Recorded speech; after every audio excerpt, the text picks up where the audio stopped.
Este é o programa Fé e Luta aqui no canal Cartas Proféticas. Há 15 dias, É para cristãos. eu, horrorizado, fiz aqui uma análise de certos desvalores, como diz uma das minhas amigas, que mencionarei aqui, dos ditos e ditas cristãos e cristãs das igrejas. Mencionei naquela oportunidade que há pessoas que agradecem por terem os dois braços ao verem alguém que não tem braços. Que agradecem por enxergar quando se deparam com uma outra portadora de cegueira. E assim por diante, em relação a todos os aspectos da vida. Isto é um horror.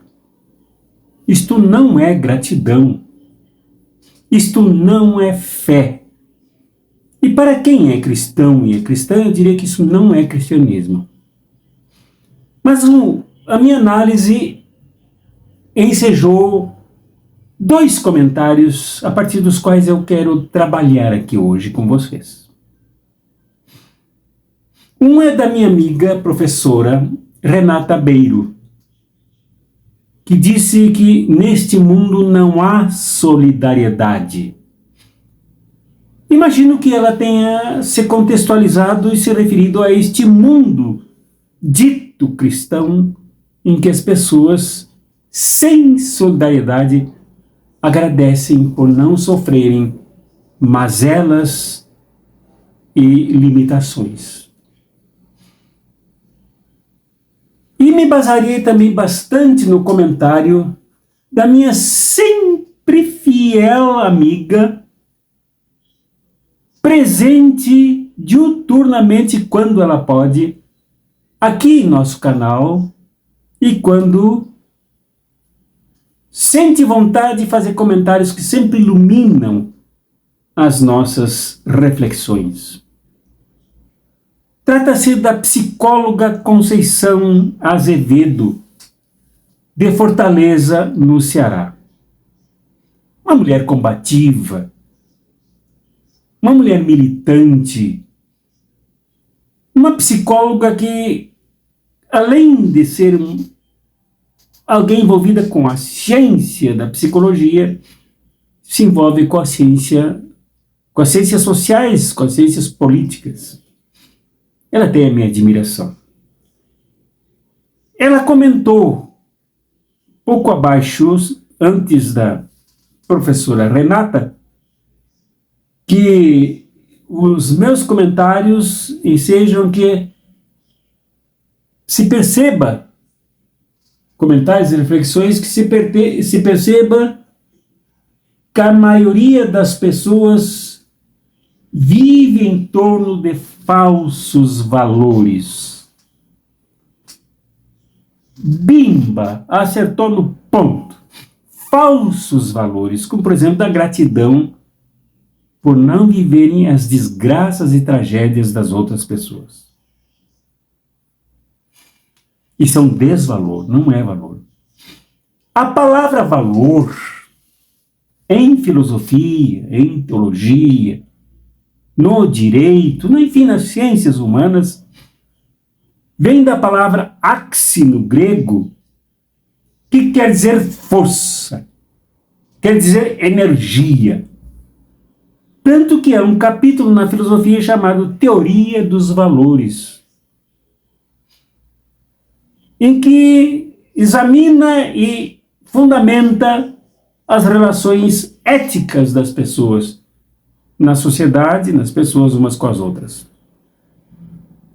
Mas há pessoas que, como diz a psicóloga Conceição Azevedo, há pessoas que se esvaziam desta energia e vivem o desvalor. Me permitam, então, alguns exemplos. Exemplos que eu penso e vi muito durante a minha história pastoral, uma história religiosa, e nada é totalmente tudo, né? É totalmente pastoral, é também militante, não é somente religiosa, também política. Todos nós somos assim. Eu também. Vi no campo católico, por exemplo, as pessoas esvaziarem o sentido da Santa Eucaristia. Eu vi.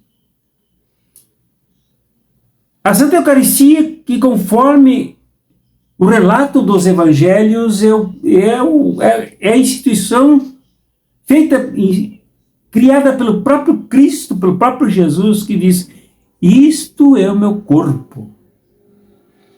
Cada vez que comerem dele, se lembrarão de mim. É para lembrar, para reforçar a memória histórica do Jesus histórico, do Jesus horizontal, do Jesus geográfico, do Jesus envolvido com imensos problemas sociais, problemas humanos. E cada vez que vermos o cálice, que bebermos o vinho, e nos lembrarmos, como ele disse, este é o sangue da nova aliança. Lembrar do sangue dele, que foi derramado porque ele foi vítima de injustiças, de uma crucificação, de criminalização, de injustiças violentíssimas, que, no entanto, as pessoas esquecem no momento eucarístico. E transformam a Santa Eucaristia numa coisa assim de sugamento pessoal, superstição, para evitar azares, evitar doenças, evitar acidentes. Há pessoas que, inclusive, passam lá pela igreja para receber a Santa Eucaristia antes de uma viagem, para que façam uma boa viagem, quando a Eucaristia não guarda relação com esse tipo de coisa. E o Cristo que compartilhou, que instituiu a Santa Eucaristia, é absolutamente esquecido. Eu quase disse marginalizado, porque a pessoa recebe a hóstia como se ela fosse um pacote de um Cristo que ela inventou para consumo próprio. É um desvalor. É uma desvalorização, é um esvaziamento do que deveria fortalecer a fé. Portanto, aí há religiosidade, há ritual, há emoção, mas não há fé. Não é juízo meu, é análise.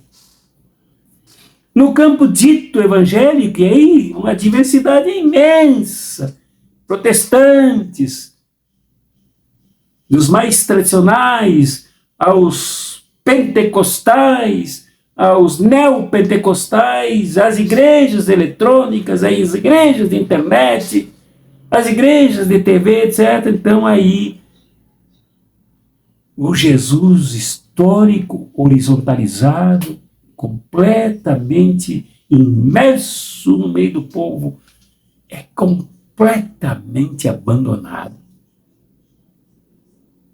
em troca de um Cristo espiritual empacotado até no coração. Põe lá para dentro do coração.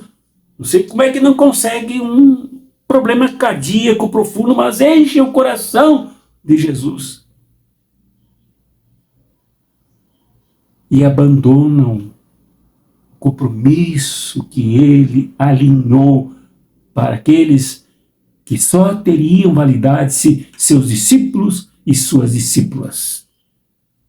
Não basta crer, não basta dizer que crê, não basta oração, não basta dizer que ora. E fizeram da fé uma limitação curandeirista,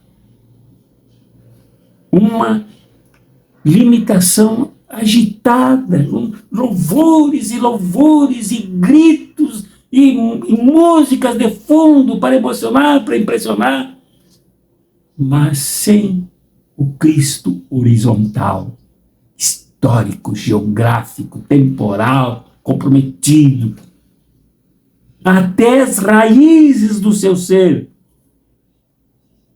com os injustiçados e espolhados do seu tempo. E quando ele chamou os seus, ele chamou para isso também. Não foi para outra coisa. Então, com relação ao contrário do desvalor, mas para o valor, eu alinho aqui uns 2 ou 3 pontos rapidamente. Para enfrentar esse vazio, para enfrentar isso que a psicóloga Conceição chamou de a maioria que vive desvalores. Isso nos fragmenta, isso nos esfrangalha, isso nos empobrece, isso nos expõe a lobos ferozes que nos comem inteiros sem cerimônia. O primeiro ponto, então, que eu alinho aqui é do Jesus, aquele que, na antevéspera da prisão,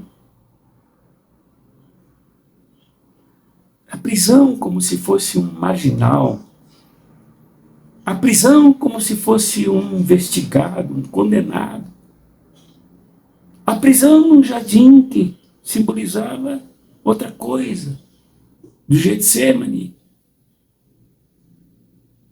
Foi antes desse momento, ele, segundo a única descrição dos 4 evangelhos, que é o de João, capítulo 13, que começa dizendo, e tendo amado os seus que estavam no mundo, amou-os até o fim, isto é, até o fim da sua respiração, da sua vida.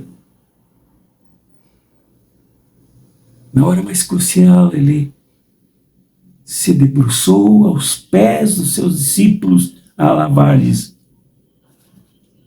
cada dedo de cada um dos seus pés. O serviço da entrega, o serviço da demonstração do que se deve fazer numa hora como esta.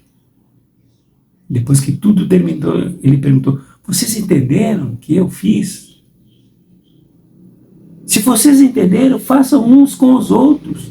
Nisto todos reconhecerão que vocês são meus discípulos. Isto é, o discipulado de Jesus só é reconhecido na horizontalidade da entrega ao serviço ao outro, ao companheiro e companheira. Sem isso não temos fé. Nós não temos Cristo.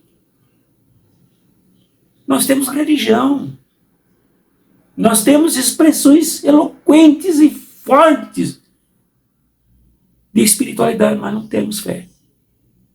É preciso que a fé se demonstre por esta radicalidade no servir ao outro, num momento tão difícil. E o segundo exemplo que eu elenco aqui é aquele também retratado pelos evangelhos. Quando os discípulos de Jesus, num dos relatos, uma mãe de 2 discípulos de Jesus veio a Jesus reivindicar, numa confusão ideológica, política, teológica, lamentável, pedir a Jesus que quando ele tomasse o reino, ele desse um lugar à esquerda e outro lugar à direita para os seus 2 filhos. E no outro relato, eles brigam entre eles, os 12, para que cada um fosse ministro de Jesus diante de um reino que não seria o de César, mas o de Jesus. Que talvez para as mentes dos discípulos deveria fazer o que o de César faz. Perseguir, matar, julgar, condenar, a bel prazer. Foi quando Jesus respondeu, se alguém quiser ser o maior entre as nações, entre os maiorais, isto é normal, mas entre vocês não é assim, não será assim. Se alguém quiser ser o maior, seja o que sirva. A horizontalidade. A entrega horizontal.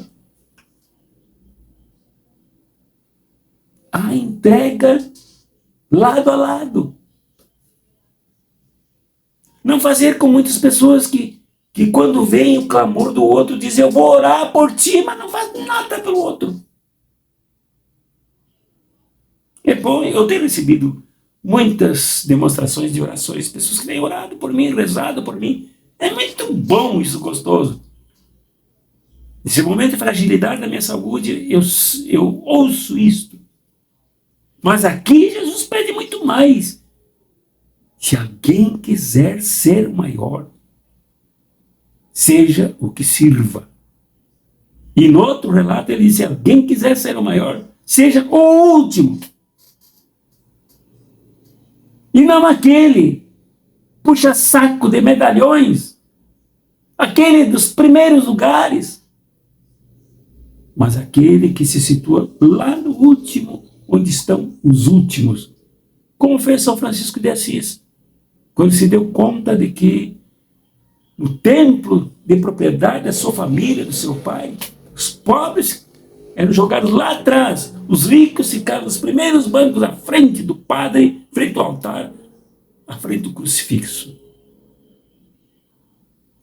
A partir dessa experiência, São Francisco se transmudou, se deslocou dos primeiros lugares para o último, onde estavam os explorados pelo pai dele. É horizontalidade. Isto é valor de fé. Só faz isso quem tem fé. Quem não tem fé pede o tempo inteiro para Deus e nada faz pelos outros. E o último exemplo que eu queria dar é de Mateus 25,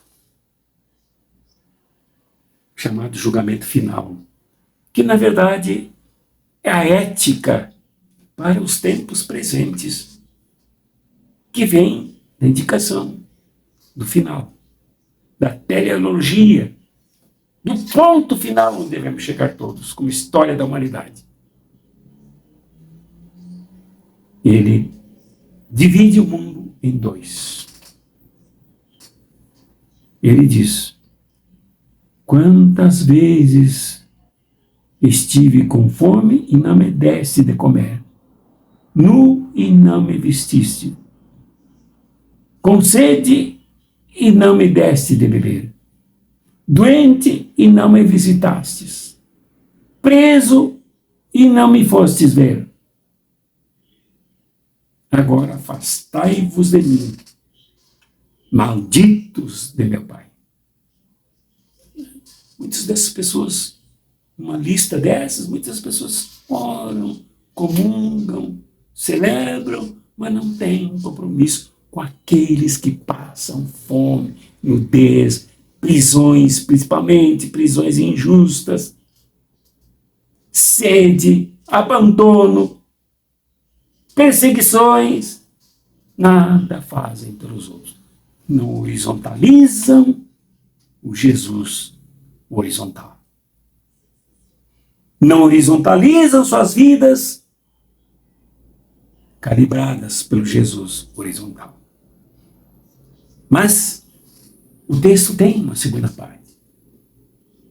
Vinde benditos de meu Pai,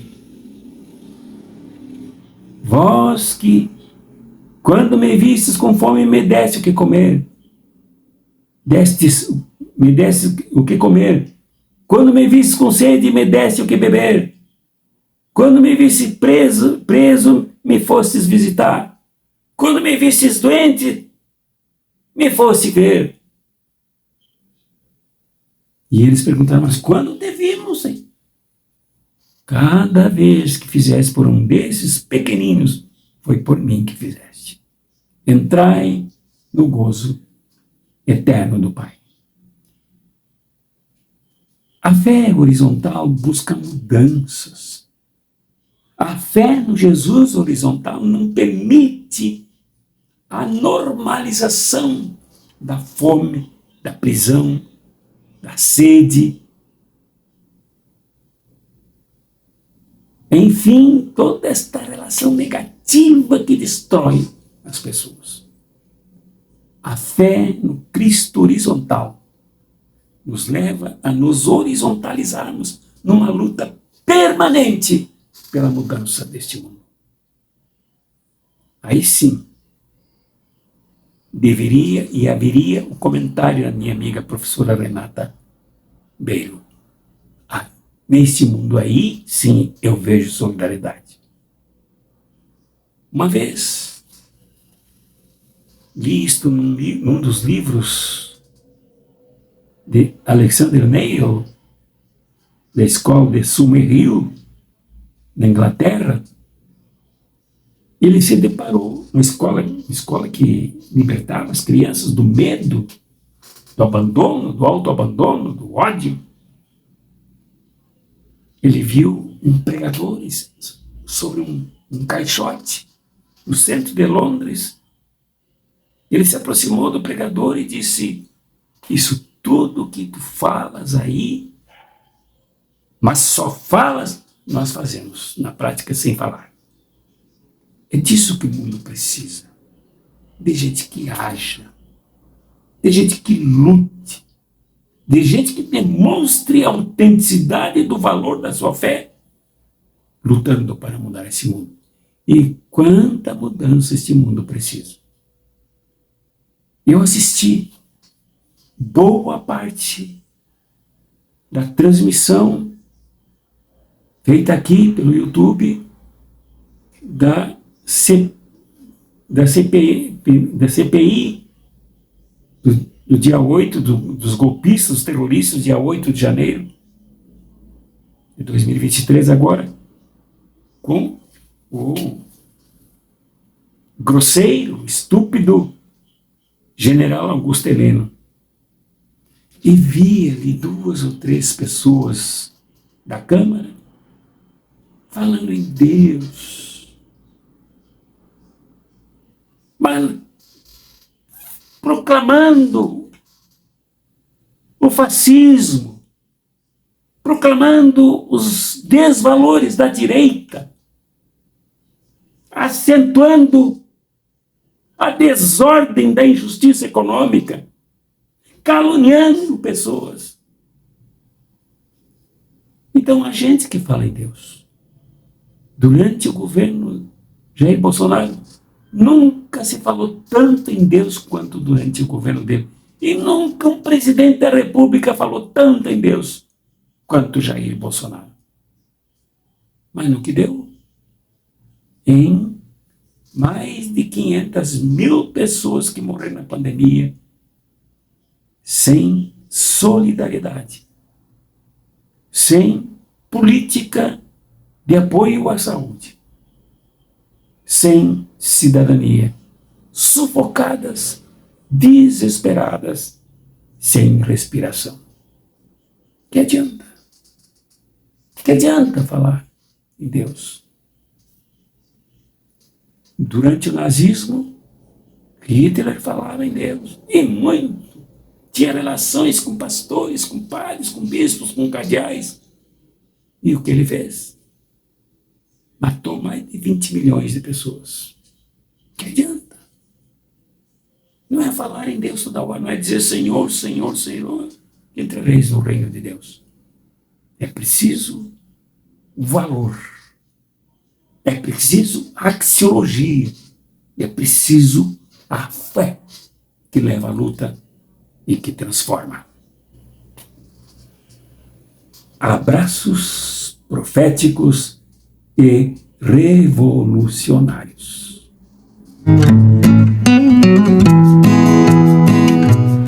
Este é o programa Fé e Luta aqui no canal Cartas Proféticas. É para cristãos e cristãs, religiosos e religiosas afro-brasileiros, islâmicos, judeus, budistas, espíritas ou pessoas plenas de fé na humanidade e na luta, que se indignam com o fascismo e o neoliberalismo, se inconformam e se rebelam com a injustiça econômica e social, que não caíram e não caem no inferno, mas são maltratadas e feitas por uma elite dominante do mercado satânico e opressor. Se quer lutar, Se quer crer lutando, se quer lutar crendo, este é o seu programa. Venha participar, colabore, dê likes, contribua, compartilhe e chame convidados para participar dos encontros aqui com as pessoas que creem e que lutam e que creem por uma nova sociedade que não comportará mais injustiças e opressão da humanidade e massacre do meio ambiente.